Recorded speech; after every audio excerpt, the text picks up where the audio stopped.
Nos dias de hoje, a deficiência visual ainda é um tema pouco falado. Na reportagem especial desta semana, damos-lhe a conhecer um pouco desta realidade. Histórias de superação.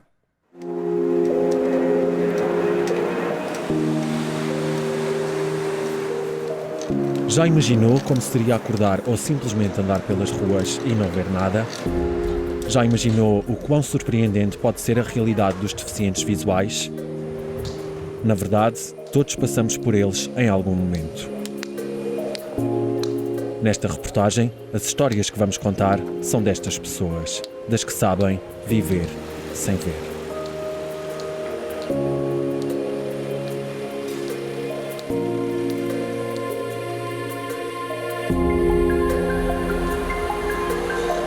Por regra, associamos a deficiência visual diretamente à cegueira. Mas a baixa visão ou deficiência visual é muito mais do que isso. A deficiência visual não é só cegueira. Apanha um espectro muito grande de pessoas de baixa visão. Essas pessoas têm muita dificuldade no dia-a-dia porque são capazes de não conseguir ler um papel e uma coisa que está à frente, mas conseguir vê-lo. São capazes de andar sem bengala durante o dia, mas que à noite já precisam de bengala. Toda a parte social à volta também não os compreende. Porque então vê uma coisa, não vê outra. Então consegue ler essas letras e não consegue ver-me. E são pessoas geralmente pouco compreendidas e com muita dificuldade em pedir ajuda.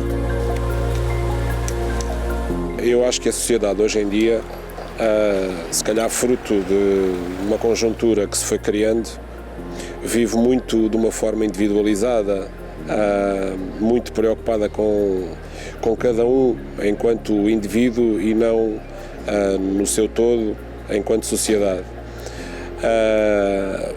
Felizmente que isto não é aquilo que representa os 100% das pessoas da sociedade, mas se eu comparar, por exemplo, aquilo que acontece hoje com aquilo que acontecia há uns anos atrás, acho que as pessoas estão muito menos predispostas a ajudar. Fernando é um cego congénito. Em 46 anos de vida, nunca viu uma única vez. Desconhece o mundo como nós o vemos. Desde tenra idade percebeu ser diferente das outras crianças, mas só aos 15 anos teve consciência de que a cegueira seria para toda a vida. Eu nunca fui uma pessoa revoltada.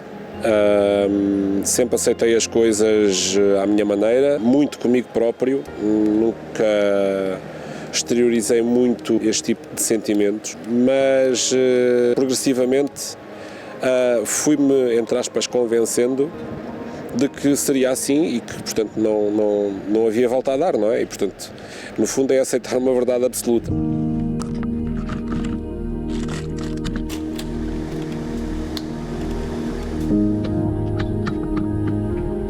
O caso de Mauro é bem diferente do de Fernando. A ruptura do nervo óptico roubou-lhe a visão há 2 décadas. Tinha 11 anos quando, durante um jogo de futebol com amigos, sentiu uma forte dor de cabeça.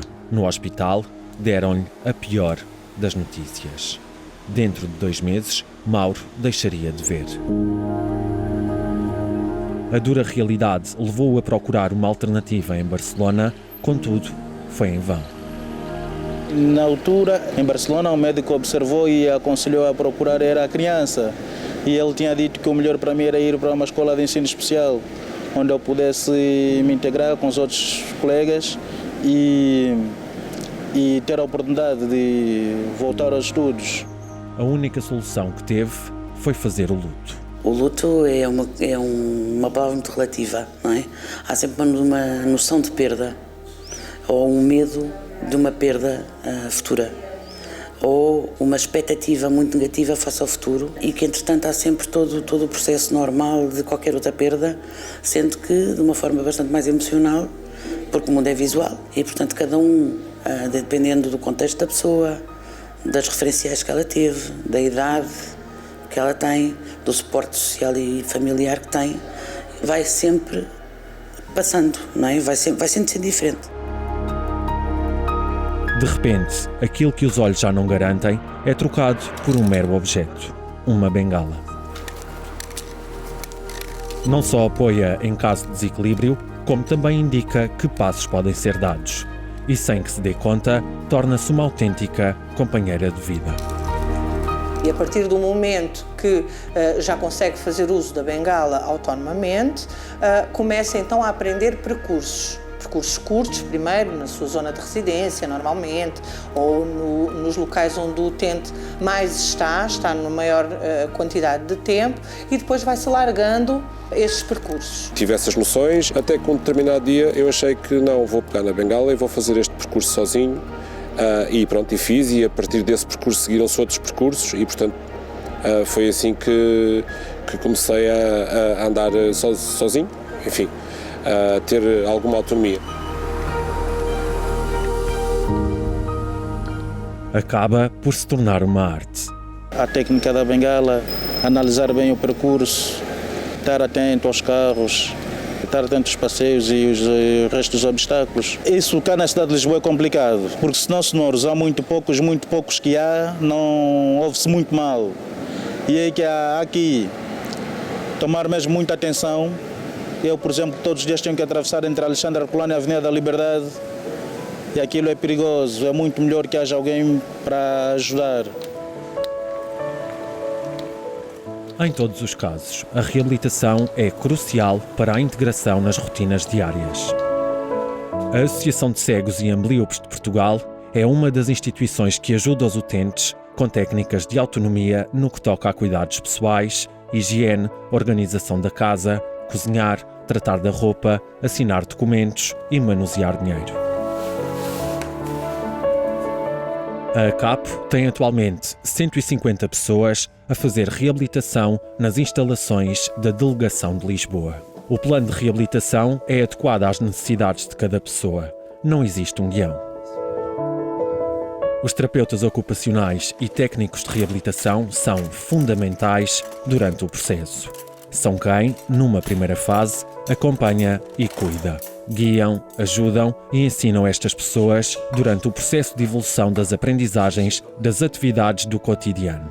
A minha roupa conheço sempre, sei sempre o que é que vestiu, o que é a cor, aquilo que é meu, basta tocar. A tua mãe ajuda-te? Pode ajudar no sentido de lavar ou passar, mas na minha organização, no meu dia a dia, para eu me vestir, para eu me organizar, isso faço eu sozinho. Por norma, pronto, já conheço a roupa e, portanto, não preciso propriamente de fazer as marcações, mas se tiver alguma dúvida, sei lá, imagino, ou porque comprei algumas camisas novas, ou porque não sei o quê, recorro normalmente ou ao telemóvel para as cores, ou, enfim, há equipamentos especificamente para detectar cores, portanto, não é o telemóvel, é um equipamento especificamente desenvolvido para esse fim. As principais necessidades é a locomoção mesmo, é a pessoa ser mais independente a nível da sua própria locomoção, e são as atividades da vida diária, é fazer uma cama sozinho, é arrumar, setorizar um guarda-roupa, é arrumar as compras numa despensa, é poder fazer uma sandes para si, ou às vezes é uma mãe ou é um pai e gosta de fazer isso para o seu filho, é manusear uma faca, é pôr uma comida no fogão. São as mais taxativas, assim, as primeiras, normalmente são essas. Além de ter adquirido conhecimento de técnicas para contornar os desafios da cegueira, Mauro aprendeu também a língua dos cegos, o Braille. Escrever em Braille é uma aprendizagem difícil. Como tinha memórias da escrita a negro, passar a escrever e ler em Braille foi um desafio. Precisou de 3 meses para se adaptar. O Braille requer empenho, muito empenho. Tive Braille para depois ser reintegrado numa turma. Tinha as aulas normais, mas depois das aulas ainda tinha aula extraordinária para mais Braille ainda. Já Fernando saltou o processo normal de reabilitação. Contou apenas com o apoio familiar e a própria força de vontade. Sempre tive muito apoio familiar.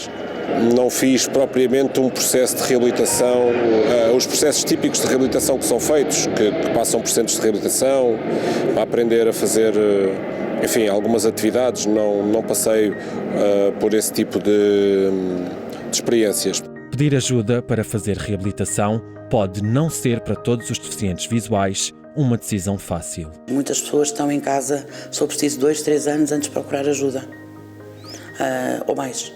Portanto, há outras pessoas que não, que têm o diagnóstico e recorrem logo ao pedido de ajuda, com uma esperança até às vezes, até de se virem a preparar para o futuro. Relativamente à CAPO e à reabilitação que se faz na CAPO, não temos por prática fazer uma reabilitação baseada num diagnóstico que não existe. Fazemos no diagnóstico que existe. De acordo com os dados da Associação de Cegos e Ambliopes de Portugal, existem mais de 100 mil pessoas com deficiência visual ou baixa visão. Só este ano a ACAPO recebeu 100 novos sócios. Os dados desta associação são apenas uma estimativa do número real, uma vez que muitas pessoas não procuram os serviços. A maioria dos casos deve-se à degenerescência macular ligada à idade, glaucoma e retinopatia diabética. Hoje em dia, a tecnologia desempenha um papel crucial na concretização das mais variadas tarefas de quem lida com esta realidade. Dá, digamos assim, um impulso muito grande para o dia-a-dia de todos aqueles que a utilizam. Por exemplo, com um simples telemóvel pode fazer N coisas. Saber as cores de uma peça de roupa, saber se uma janela, se uma persiana está aberta ou não está, são duas das funcionalidades que estão ao alcance de fazer com o telemóvel. Quando me pergunta se eu adaptei alguma coisa na casa, é assim, fisicamente, não. Tecnologicamente, e porque, pronto, lá está, eu sou da área e, portanto, como sou da área e como tenho gosto pelas coisas que dizem respeito à área de informática no geral, eletrónica e este tipo de coisas, acabei, pronto, por implementar uma série de coisas que, de alguma forma, ajudam a controlar algumas situações, do género, se quiser saber se luzes estão acesas ou se, sei lá, portas estão abertas ou se tenho dispositivos e tenho formas de o saber. A cegueira não impediu que Fernando exercesse uma profissão. É técnico de informática. Nem todos os invisuais têm essa sorte, porque o mercado laboral está pouco sensibilizado para as necessidades dos cegos. Para estas pessoas, as oportunidades são, à partida, mais escassas. Para já, porque eu acho que a sociedade em si e o mercado de trabalho em si não estão nem sensibilizados, nem informados para aquilo que as pessoas com limitações, sejam elas quais forem, podem fazer. Há determinados trabalhos que, pelas limitações tecnológicas, físicas que existem, funções que não é possível desempenhar. A confiança naquilo que o deficiente visual é capaz de fazer é muitas vezes colocada em causa. Onde estou a trabalhar, por exemplo, neste momento, acho que as pessoas confiam no meu trabalho e estou lá há 20 anos para aí. Portanto, por alguma razão há de ser. Há determinados aspectos em que qualquer handicap é sinónimo de um escrutínio, uma avaliação muito mais exigente do que de uma pessoa sem limitações ou uma pessoa, como se costuma dizer, normal, se tratasse. Se está atento a esta reportagem e os seus olhos estão a dar sinais de traição, há uma mensagem que lhe é especialmente endereçada. O conselho que eu daria era que não ficassem em casa e que não se acomodassem a situações, nem deixassem que outros decidissem por si próprios. Por mais aterrorizador que seja, melhor é viver, enfrentar. Num mundo de utopia, se a tecnologia avançasse ainda mais e fosse possível ter, por breves segundos, a capacidade de ver... O que é que mais gostava de ver? Os meus filhos. O que eu mais gostava de ver era a cara da minha mãe.